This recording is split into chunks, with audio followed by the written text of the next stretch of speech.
समाधान मिलेगा, समता। तुम्हारी उस चारित्र के कारण से, तुम्हारी उस साधना के कारण से,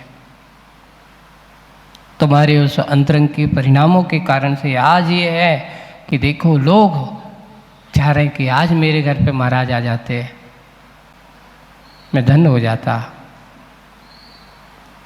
कितने काम करते हैं, कितनी भावना उभाते हैं, आज मेरे घर पर महाराज जी के आहार हो जाता, आचर्य के आहार हो जाते, गुरु जी के आहार हो जाते। ऐसी कामना है हमारे अंदर है भावना। किसका ये सब किसका प्रतीक है? उस साधुता का प्रतीक है, उस समता का प्रभाव है। इसलिए यहाँ जो लिखा है कि मुझे मुक्ति की नहीं और मुक्ति की भी नहीं, एक बार ऐसी समता भाव को धारण तो कर लो। लोग मुक्ति की कामना नहीं, मुक्ति उसके पास पहुँच जाते हैं। ये कहो कि वो मुक्ति में इच्छा करने से नहीं, हम सब मुझे कब मोक्ष मिलेगा, कब मोक्ष मिलेगा, ऐसे सोचने वाले को कभी मोक्ष नहीं मिलता।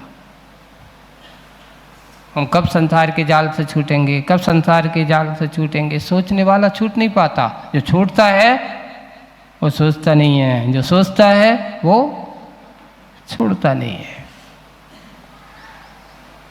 करने चलोगे तो मिलेगा, नहीं चलोगे, नहीं करोगे, कुछ भी मिलने वाला नहीं। इसलिए चाहे नहीं इस घट में वाह वाह की परवाह नहीं, कोई मेरी प्रशंसा कर लेता, देखो मैं बैठा हूँ, इतने दिन से उपास करे हैं हमने, इतने दिन से साधना कर रहा हूँ, कोई ये तक नहीं कह रहा कि वाह कितने बड़े तपस्वी हो तुम, है ना, इतने महान तपस्वी हो तुम।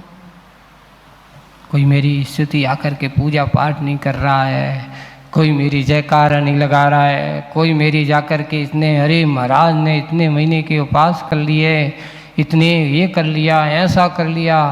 वही ये देखिए घट में वाह वाह की परवाह नहीं है, कोई इतना तक नहीं किया तुम लोग सब खराब हो, यहाँ के आदमी अच्छे तक नहीं है, कीमत नहीं समझते। अरे भाई तुम अपनी कीमत समझो। ये बताओ हीरा अपनी कीमत स्वयं निर्धारित करता है कि जनता निर्धारित करती है? उस पर लिखा है नीतिकार ने, हीरा मुख से ना कहे लाख हमारो मोल। हीरा अपने मुख से कभी नहीं कहता कि मेरा 1 लाख का मोल है, 1 लाख लाखों का हूं मैं, नहीं। चिंता मत करो, मेरे गुण ही तुम्हारे लिए लाख क्या करोड़ों रुपया निकाल करके दे सकता है। अपने मुख से कभी नहीं कहता कि अपना मूल्य क्या है। वैसे ही साधक के लिए उसके अंदर की साधना जो है वो होती है, वो कभी बताता नहीं है कि मैं ऐसा हूँ, मैंने ऐसा किया है, मैं ऐसा करता हूँ। अरे साधना को बताया नहीं जाता है। इसलिए आचार्य के कई बार उदाहरण ऐसे मिलते हैं, जब आचार्य ने 9 उपवास किए थे, आपको बताऊं मुक्तागिरी में, हम लोग रोज सोचते कि अब आज आचार्य आज उठेंगे, 2 उपवास हो गए। आचार्य आपने तो कभी बेला बहुत, हमने तो पहली बार देखा है। जाकर के खड़े हो जाते थे, आचार्य समय हो गया, हाँ समय हो गया, रख दो। क्यों? जाओ सबसे कह दो आचार्य का उपवास है, तीसरा उपवास हो, हाँ आज तीसरा उपवास, चले चौथे दूसरे दिन। आगे ये नहीं कहा जाता कि आज भी मेरा सुबह से नहीं मिले। सब लोग इंतजार कर रहे हैं कि अब उठेंगे, पहले से घोषणा करते हैं, नगाड़ा पिटवा दें कि मैं ऐसा करूँगा। ये तो आचार्य के जीवन का सिद्धांत रहा है। उनने अपनी कभी साधना प्रभावना कभी नगाड़ा पीट करके नहीं की, जो कुछ किया है करके दिखाया है, करके बताया है, लोगों को पहले से घोषणा करके नहीं, स्वयं अपने आप को करके दिखा करके बताओ। लोगों को बताना है हमेशा यही, अपना निश्चय करो। हम लोगों को यही कहते, पहले से किसी को ये मत बताओ कि तुम क्या करने वाले हो, कैसा करने वाले हो। जो करना है दृढ़ निश्चय करके आगे बढ़ो, यही मोक्ष मार्गी का लक्षण होना चाहिए। इसलिए यहाँ वाह है परिवाह कोई नहीं, प्रशंसा के क्षण में ज़्यादा प्रशंसा की इच्छा मत रखो। क्यों? कभी नहीं मिली तो फिर आदमी को दुख होता है। सबसे बड़ी, किसी ने पूछा या किसी ने अपन ने कुछ किया, लोग आकर के कहेंगे वाह तुमने बहुत अच्छा काम किया, तुमने ऐसा बहुत बड़ा काम कर दिया, ऐसा लोग कहें, प्रशंसा करें, तो उसमें कहा यही दाय का प्रवाह है, अवगाह करूं। सबसे बड़ी है ये मत सोच लेना कभी कभार जो होती ने कड़वी चीज ही बुरी होती है, ऐसा नहीं है, मीठी चीज भी बुरी होती है। प्रशंसा आदमी के अंदर की क्षमता को कम करती है। क्यों?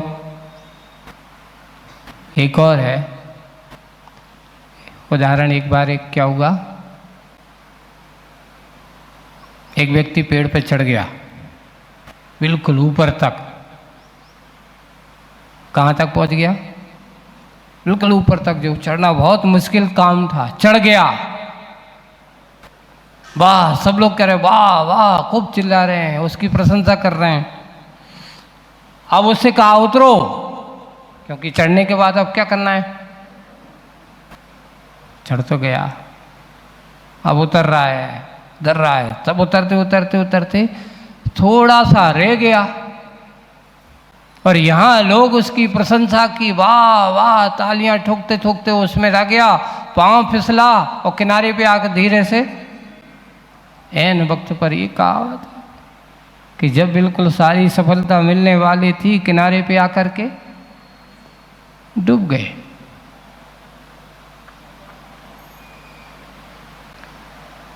सब कुछ मेहनत की, लेकिन अंत समय अत्याधिक प्रशंसा के चक्कर में फंसे, और वही हुआ कि उड़ गए। इसलिए सफलता को ज़्यादा याद नहीं करो।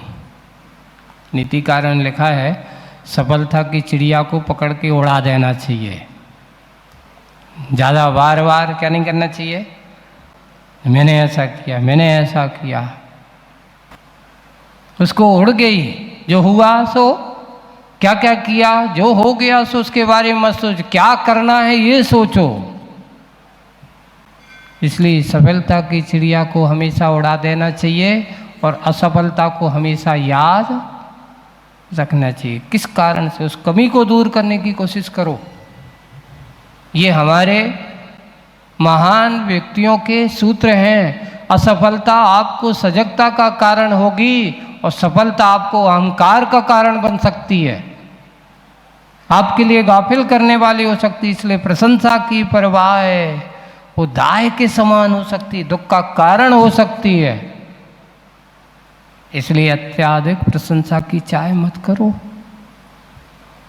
नाम की मत करो, क्योंकि यह है तुम्हारे लिए, वह है आह की तरंग है। देखिए किसकी तरंग है वो? आह अर्थात दुख। प्रशंसा ही तुम्हारे लिए दुख का कारण हो सकती है। कभी ना उठे इस घट में, मैं नहीं चाहता कि कोई मेरे अंदर प्रशंसा करे, ऐसी तरंगे में से विकल्प मेरे मन में उठे, ना उठे मेरे घट में, संकट में, अंग अंग में, रग रग में, रोम रोम में, यानी जो इसका रग रग करते एक एक शरीर के प्रत्येक अंग में, रग रग में, यानी यहाँ पर रोम रोम पर। बस मैं तो कामना करता हूँ, क्या कामना करता हूँ? विश्व की जितनी भी तामस है, विकृतियाँ हैं, बुराइयाँ हैं, अब आप कहो महाराज ये साधु की ऐसी कामना करना चाहिए, जितनी बुराइयाँ सब हमारे अंदर क्या हो जाए, समा जाए, सब कुछ भर जाए।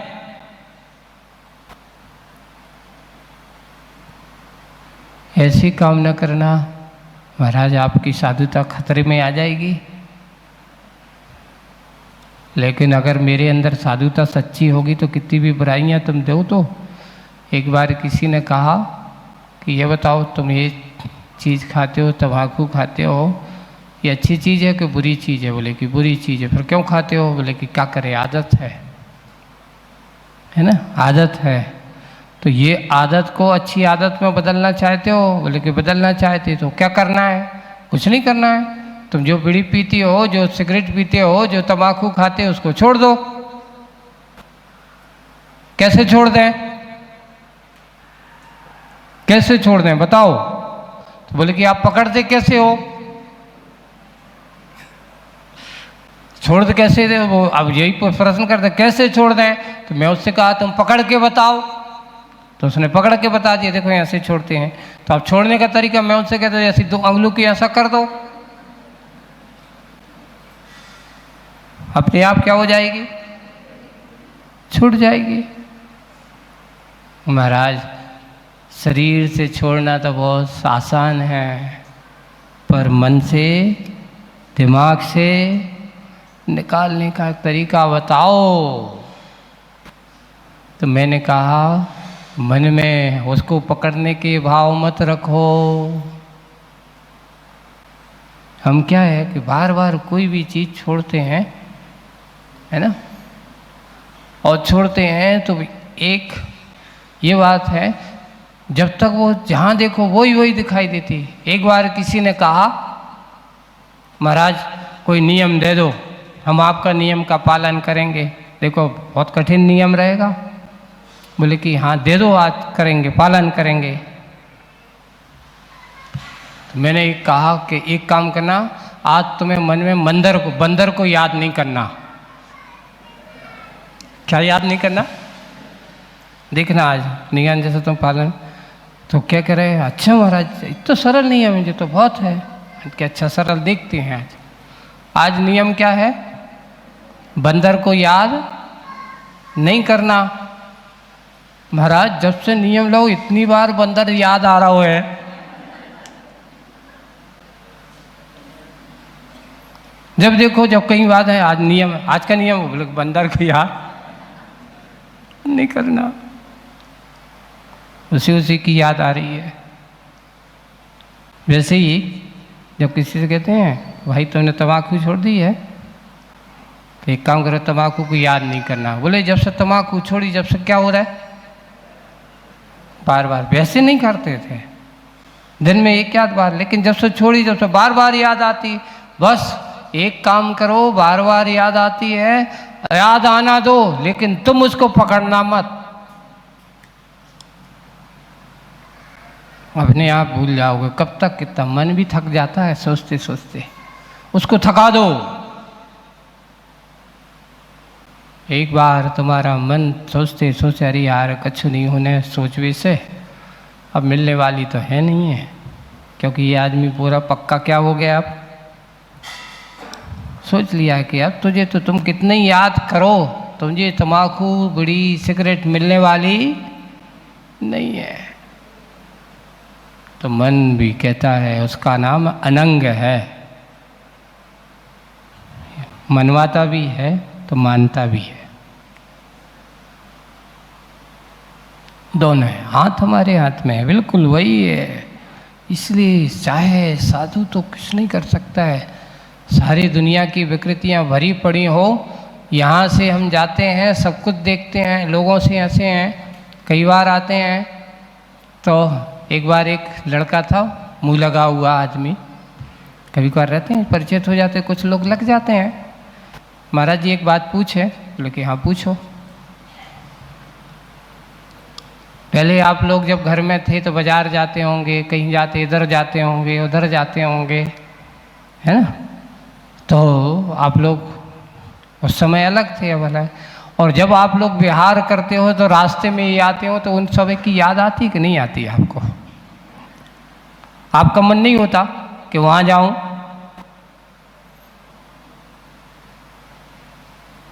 तो उन्होंने कहा देखो भाई, हर व्यक्ति बाजार में जाए तो हर व्यक्ति खरीदार हो, ऐसा कोई नियम है? आज बाजार में इतनी सारी दुकानें हैं, इतनी सारी दुकानें होने के बावजूद भी क्या हर दुकान पे खरीदी करते हो? नहीं, दृष्टि देख करके भी कोई मतलब नहीं है। बोले कि हम भी बिल्कुल जब जब जाते हैं ना, बाजार में भी जाते, भीड़ भाड़ में भी जाते, तुमसे ज़्यादा भीड़ भाड़ों में भी रहते हैं, पर बाजार से गुजरा हूँ पर खरीदार नहीं। ये चिंतन चलता है, मुझे कोई तुम्हारी ज़रूरत ही नहीं बाजार से। बाजार अपनी जगह है, मैं अपनी जगह हूँ। क्योंकि जो बाजार की माहौल था, पहले जो बाजार किए वो तो चले गए, अब के बाजार मेरे लायक नहीं। अच्छा, आप लोग गुजरते हो, जाते हो, देखते हो, कभी मन नहीं होता कि मैं भी वहाँ जाऊँ? नहीं, मन में होता होगा, लेकिन मन फिर बाद में कहता है इनको करने से कोई फायदा नहीं है। चलो अपने आप को संभाल लो। समता यही है, सारी विश्व की तामसता को मेरे अंदर भर जाए। पर कैसे भर जाए? विलोम रूप से।